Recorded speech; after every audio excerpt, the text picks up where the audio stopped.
नमस्कार, knocking-news.com में आपका स्वागत है। मैं हूं गिरिजेश वशिष्ठ। रैंसमवेयर आजकल हंगामा मचा हुआ है क्योंकि पिछले 6 दिन से अखिल भारतीय आयुर्विज्ञान संस्थान यानी एम्स का पूरा सर्वर और पूरा का पूरा डाटा एक रैंसमवेयर के कब्जे में है और वो रैंसमवेयर पूरे के पूरे सर्वर के डाटा को अपने कब्जे में ले चुका है और सरकार के पास कोई रास्ता नहीं है। लगे हुए हैं। कौन कौन लोग लगे हैं? पहली चीज़, रैंसमवेयर के कब्जे में कैसे आया एम्स का सर्वर। दूसरी चीज़, हम और आप, रैंसमवेयर केवल बड़ी बड़ी कंपनियों को टारगेट नहीं करता, व्यक्तियों को भी टारगेट करता है। मैं खुद भी रैंसमवेयर का शिकार हो चुका हूँ और इससे बचना है तो कैसे बचें, कैसे आता है, क्या क्या होता है उसमें, ये आज एक तो आपको फर्स्ट हैंड इन्फॉर्मेशन मिलेगी एक भुक्तभोगी की, और बहुत सारी इन डेप्थ जानकारी मिलेगी जिसके ज़रिए आप उसको काबू कर सकते हैं। मैं अभी आया, कहीं मत जाइएगा। अगर आप चैनल को सपोर्ट करना चाहते हैं, UPI ID डिस्क्रिप्शन में, उसके ज़रिए आप भुगतान कर सकते हैं। स्क्रीन पर एक QR कोड भी आपको दिखाई दे रहा होगा, उसका भी इस्तेमाल आप भुगतान करने में कर सकते हैं। मैं अभी आया।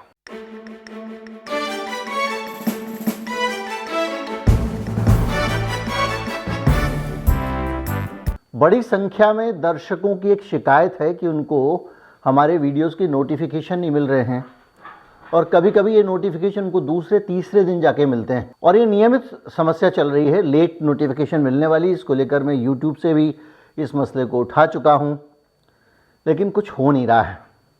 उपाय दो हैं, या तो आप ट्विटर पे फॉलो कर लें, तो ट्विटर पे मैं रोज़ अपने वीडियोस के लिंक डालता हूँ, वहाँ से आप पकड़ सकते हैं। आप हमारी जो वेबसाइट है knocking-news.com, वहाँ पे भी जाके अगर आप सब्सक्रिप्शन ले लेंगे, सब्सक्राइब कर लेंगे, सब्सक्रिप्शन उसमें कुछ लेना नहीं होता, पेड नहीं करना होता है, केवल नोटिफिकेशन आप अलाउ कर देंगे तो जब भी वीडियो पोस्ट होगी आपको नोटिफिकेशन मिल जाएंगे। मतलब हम यूट्यूब का जो नोटिफिकेशन का मैकेनिज्म है, सिस्टम है, उसके समानांतर एक सिस्टम हम आपके सामने लाना चाहते हैं ताकि आपको दिक्कत ना हो समय पर वीडियो मिलने में। क्योंकि वीडियो मिलने में दिक्कत हो रही है, उसके कारण हम देख रहे हैं हमारे जो व्यूज़ हैं उन पे भी बुरा असर पड़ रहा है।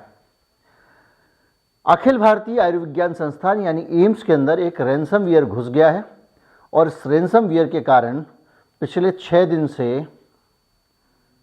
हर तरफ से हाहाकार मचा हुआ है।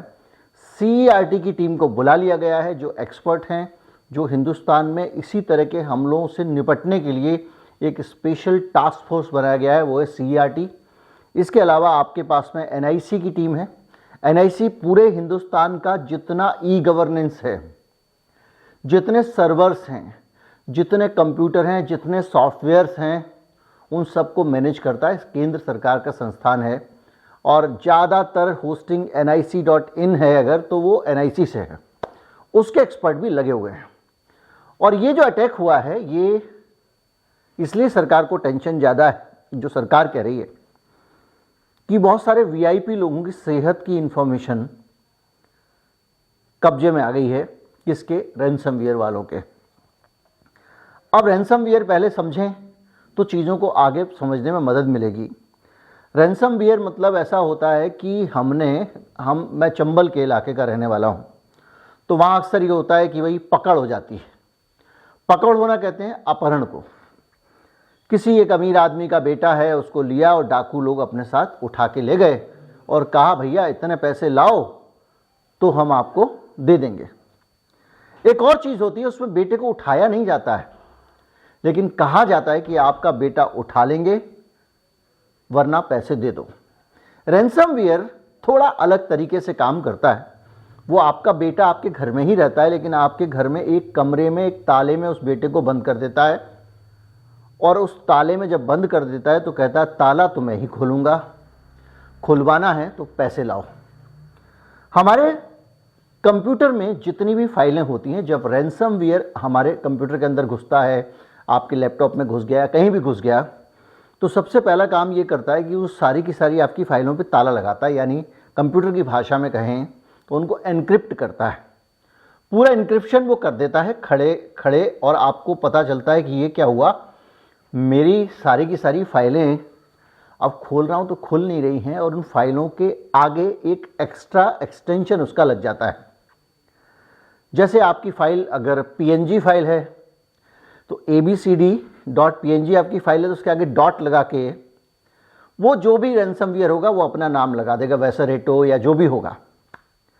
और उसके बाद आप उस फाइल को खोलेंगे तो वो फाइल खुलेगी नहीं, वो आपके कंप्यूटर में फाइल है लेकिन एन्क्रिप्ट हो गई है।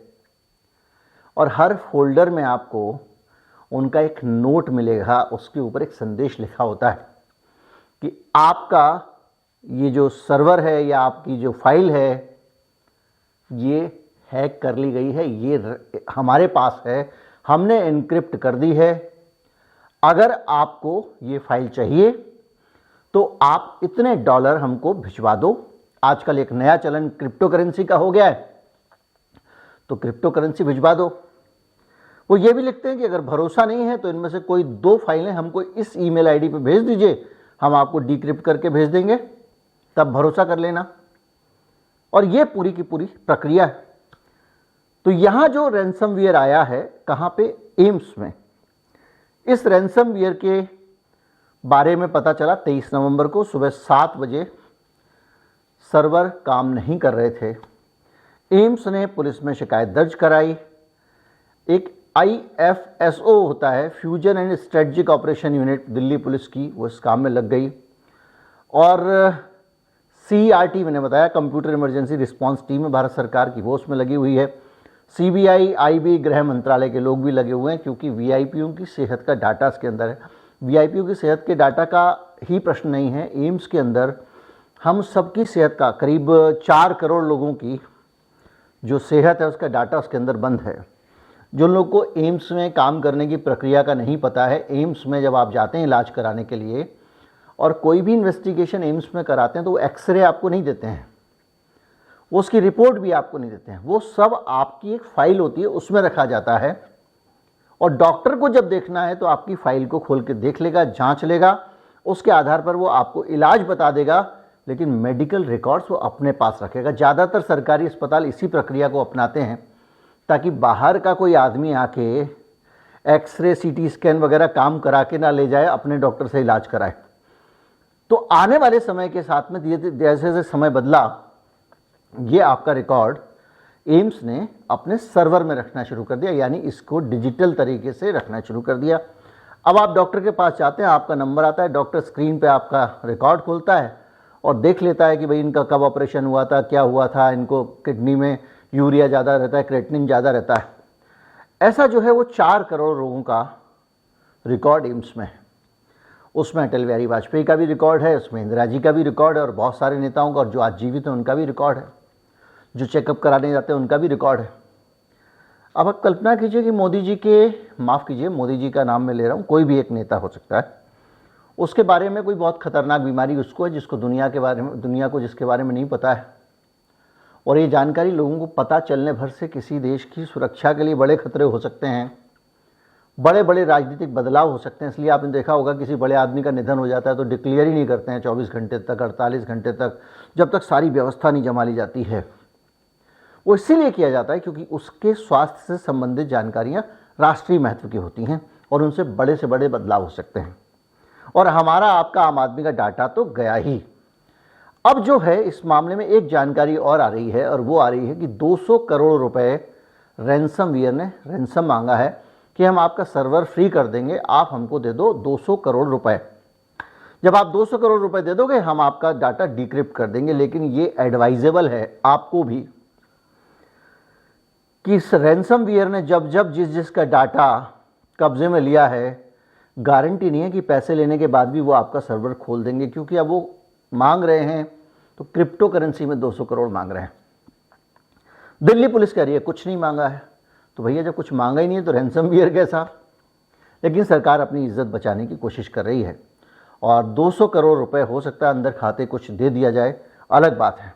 लेकिन ये पूरा का पूरा मामला भयंकर उलझा हुआ है। एम्स के प्रशासन से आवाज़ नहीं निकल रही है, कोई एक आवाज़ कह दे। अब आपको बताता हूँ कि ये गड़बड़ी होती कहाँ है। जब आप विंडोज़ डिफेंडर का इस्तेमाल करते हैं तो वो आपके डाटा के बैकअप की इजाज़त मांगता है। पहली चीज़, ज़्यादातर अच्छे एंटीवायरस पहचान जाते हैं कि रैंसमवेयर कौन सा है। तो अगर आप काम कर रहे हैं कंप्यूटर पे और रैंसमवेयर आपके कंप्यूटर में आ गया, तो पहले तो आप ये समझें कि वो आएगा कैसे। आएगा कैसे कि आपको पता चला कि कोई नई नई मूवी आई है, उसकी पायरेटेड कॉपी चाहिए। आप गए कहीं टेलीग्राम पे, कहीं पे आपने जाके एक फ़ाइल को डाउनलोड कर लिया, और जैसे ही आपने उस फाइल को डाउनलोड किया, उस फाइल ने अंदर ही अंदर काम करना शुरू कर दिया। वो ऑटोमेटिक एक्टिव मोड में फाइल होती है और धीरे धीरे करके फाइलें ढूंढती जाती है काम की। जैसे मेरे मामले में हुआ था, मैं फ़ोटोग्राफी करता हूँ, मेरा फ़ोटोग्राफी का बहुत शौक़ है मुझे, और मेरे हज़ारों फ़ोटोग्राफ्स को उसने ताला लगा दिया। वेसरेटो करके एक रैंसमवेयर था, उसने उसको लॉक कर दिया। मैंने सारी कोशिश कर ली, गूगल से तरीके निकाल लिए, सब जगह ढूंढ लिया, कई तरह के स्कैन भी चलाए, कई तरह की चीज़ें भी की। तो अभी हमको ये तो तरीका मालूम है कि रैंसमवेयर को कैसे ढूंढा जाए और कैसे कंप्यूटर से निकाल दिया जाए, लेकिन जिस फाइल पे उसने ताला लगा दिया है, घर से डकैत को तो पकड़ के पीट के भगा दोगे आप, ताला नहीं खोल पाओगे। ताला डकैत ही खोलेगा, और वो डकैत के पास में एक शर्त है कि वो ताला खोलने के पैसे लेगा, और उस बात की कोई गारंटी नहीं है कि पैसा लेने के बाद भी वो ताला खोल दे। ये सबसे विकट समस्या है, और इतना बड़ा डेटा रैंसमवेयर के पास में है। तो हमारे पास में जब हम ये काम कर रहे होते हैं, रैंसमवेयर हमारे पास जब आता है, तो अक्सर हमने कहा कोई मूवी डाउनलोड कर लें या कुछ और डाउनलोड कर लें, या कभी कभी ईमेल के साथ कोई अटैचमेंट आ जाता है। आपकी लॉटरी निकल गई, तो बहुत साल पुराना किस्सा हो गया, 20 साल पुराना। अब ऐसा आता है कि भाई साहब, आपने एक इंश्योरेंस कराया था और उस इंश्योरेंस की आपने एक ही किस्त बढ़ी है, अगर आप 20,000 रुपये और जमा कर दें तो आपने जो 40,000 रुपये जमा किए थे वो 4 लाख होकर आपको मिल जाएंगे। आप खुशी खुशी उनके चक्कर में आ जाते हैं। इस तरह के बहुत सारे तरीके होते हैं, और इस पूरी प्रक्रिया के बीच में एक मेल आएगा, उसमें एक अटैचमेंट होगा। उस अटैचमेंट को आप क्लिक करेंगे और आप खुद ही अपने कंप्यूटर में उसको एक्टिवेट कर देंगे। अब इससे आप बचे कैसे? मान लीजिए रैंसमवेयर आ गया, तो आप क्या करेंगे? उसका एक बैकअप रखेंगे। बैकअप रखना रैंसमवेयर से बचने के लिए बहुत अनिवार्य आवश्यकता है। सबको अपने डाटा का बैकअप रखना चाहिए। पहली चीज़, बैकअप अगर आपका जुड़ा हुआ ना हो तो ज़्यादा अच्छा, इंटरनेट के ज़रिए जुड़ा ना होकर बैकअप आपका स्टैंडअलोन हो, हार्ड डिस्क में हो, कहीं और हो, तो वो ज़्यादा बेहतर माना जाता है। एम्स के मामले में हुआ ये, बैकअप तो इन्होंने लिया था। इनकी एक ई हॉस्पिटल नाम से एक एप्लीकेशन है जिसके ज़रिए ये पूरा काम करते हैं, और जो ई हॉस्पिटल है उसका डेटाबेस और एप्लीकेशन सर्वर, ये दोनों के दोनों रैंसमवेयर की चपेट में आ गया, पूरा डाटा उनकी चपेट में आ गया। और इन्होंने जो बैकअप लिया था वो रैंसमवेयर को भी बैकअप कर दिया उसने, तो उस सर्वर में पहुंच गया, वहां पे भी उसने तबाही मचा दी। अब दिक्कत यह है कि काम एम्स में मैनुअल तरीके से हो रहा है और इंटरनेट से सर्वर को हटा दिया गया है। कुछ हिस्सों को सर्वर के फॉर्मेट करके लोकली सॉफ्टवेयर इंस्टॉल करके उस पर काम करना शुरू कर दिया गया है, लेकिन पुराने रिकॉर्ड बाहर हैं, एकदम काबू से बाहर हैं। आपका इलाज अगर होना है या तो दोबारा एक्सरे करा लो, अगर आज का एक्सरे काम नहीं करता तो कुछ नहीं कर सकते। मेडिकल साइंस में पुराने रिकॉर्ड की बहुत ज़्यादा अहमियत होती है। ये सारी समस्या है, और जब आपकी ई हॉस्पिटल सुविधा बाधित होती है तो ना तो आपकी इमरजेंसी काम कर पाती है, ना ओपीडी काम कर पाता है, ना आपके इन पेशेंट डिपार्टमेंट में काम हो पाता है, लैब की सुविधा पे भी दिक्कत होती है, और इस सबको अब मैनुअली किया जा रहा है। और सर्वर की स्कैनिंग का काम, देखिए हमारा कंप्यूटर भी जब हम स्कैन करते हैं एंटीवायरस से, तब भी आधा घंटा कभी कभी लग जाता है। अब उनका तो इतना बड़ा सर्वर है, तो 24 घंटे सर्वर की स्कैनिंग चल रही है वहाँ पे, कि वेसरेटो रह ना जाए, रैंसमवेयर रह ना जाए, क्योंकि रैंसमवेयर अगर अंदर रह गया तो एक बात पक्का मान के चलिए कि वो दोबारा से तबाही मचा देगा। तो पहले आप रैंसमवेयर को हटाएंगे, उसके बाद अगला चरण होगा कि उन फाइलों के ऊपर से आप ताला हटाएं, उसको डिक्रिप्ट करें, और ये काम लगातार चल रहा है, और माना जा रहा है कि 4-5 दिन अभी एक चीज़ और चलेगी। ये स्थिति है। हम क्या करें? हम ये करें कि कोई भी फाइल व्हाट्सएप पे आती है, फिर 40 अमेज़ॉन का स्पेशल उत्सव, इतना रुपए का डिस्काउंट लिख के आया, आपने क्लिक कर दिया, या कुछ और आया, और जैसे ही वो व्हाट्सएप पे, टेलीग्राम पे, या कुछ नहीं तो आपके पास में ईमेल के ज़रिए, कुछ नहीं तो आप खुद ही फंस जाते हैं। आपने कहा पायरेटेड फोटोशॉप निकालते हैं आज, या कोई और सॉफ्टवेयर आपको चाहिए, आपने ढूंढा और आप किसी साइट पर चले गए। तो चेक कैसे करें वो पायरेटेड फ़ोटोशॉप वाला ख़तरनाक है या नहीं है। इसके लिए एक व्यवस्था बनी हुई है, जहाँ पे आप पता टाइप करते हैं वहाँ ताले का निशान होता है पहले, या फिर जो एड्रेस होता है उसमें HTTPS लिखा होना चाहिए, तो वो सिक्योर है। उसके लिए एक प्रोटोकॉल बनाया गया है कि वो एक किसी सर्वर के बीच में जाके डाटा आता है और वो वहाँ उसको चेक करते हैं कि ये उसको एक सर्टिफिकेशन मिलता है। तो क्या होगा कि आप जब खोलेंगे तो HTTPS साइट होगी, जब आप उसको खोल लेंगे तो फिर दूसरी साइट निकल के आएगी, वो भी हो सकता है HTTPS हो।